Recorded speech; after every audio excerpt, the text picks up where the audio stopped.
বিশ্ববিদ্যালয়ের একজন শিক্ষার্থী। আমার নাম ইশরাত জাহান এশা। চলতি বছরে 2026-এর এসএসসি পরীক্ষায় আমি আলহামদুলিল্লাহ ভালো মার্ক পেয়ে উত্তীর্ণ হয়েছি।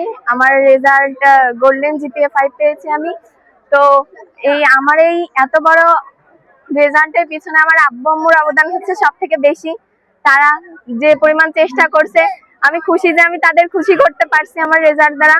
আর আরো বেশি বলতে গেলে স্যারদের অবদান এখানে বলতেই হয়। এই স্কুলের স্যাররা যেভাবে আমাদের গাইড দিছে, যেভাবে আমাদেরকে নিয়ে চেষ্টা করছে, এত ভালো একটা পরিবেশে আমাদের পড়াশোনা করার সুযোগ দিয়েছে। তো সেই সুযোগ পেয়ে আমরা আরো বেশি ভালো করতে পারছি। আর পাশাপাশি উপর আল্লাহর অবদান তো আছেই, তাকে ছাড়া তো কিছুই সম্ভব নয়।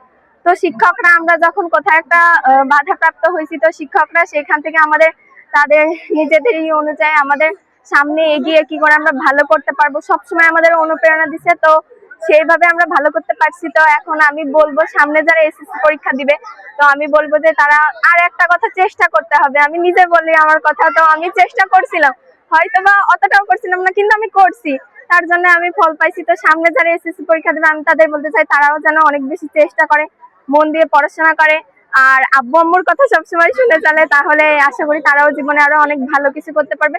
পাশাপাশি শিক্ষকদের সব আদেশ অনুপ্রেরণা তারা যেগুলো দেবে সেগুলো যথাযথভাবে মেনে চললেই একটা শিক্ষার্থী হচ্ছে জীবনে ভালো করতে পারবে। আর আমি ভবিষ্যতের জন্য আপনাদের সকলের কাছ থেকে দোয়া চাচ্ছি যেন আমি জীবনে আরো অনেক এগিয়ে যেতে পারি, আর আমার আব্বু আম্মুর জন্য কিছু করতে পারি, দেশের জন্য কিছু করতে পারি।